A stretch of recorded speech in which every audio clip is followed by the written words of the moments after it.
നമ്മുടെ സമൂഹത്തിലുള്ള നിയമന രംഗത്തുള്ള ഉത്തരവാദിത്വം നിറവേറ്റി മുമ്പോട്ട് പോകാൻ കഴിയുള്ളൂ. അതിന് സഹായകരമായ നിലപാട് സ്വീകരിക്കേണ്ടതുണ്ട്. തീർച്ചയായും ജീവനക്കാർ ന്യായമായ ആവശ്യങ്ങൾ ഉന്നയിക്കുന്നുണ്ട്. ശമ്പള പരിഷ്കരണത്തിൻ്റെ കുടിശ്ശിക, ക്ഷാമബത്തയുടെ കുടിശ്ശിക, ഇതെല്ലാം ജീവനക്കാർക്ക് അർഹതപ്പെട്ടതാണ്.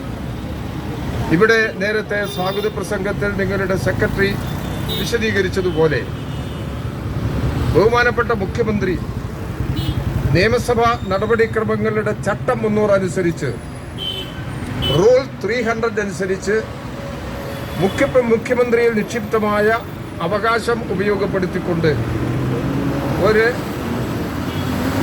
പ്രസ്താവന നിയമസഭയിൽ നടത്തുകയുണ്ടായി. ആ പ്രസ്താവനയുടെ ഉള്ളടക്കം നമ്മുടെ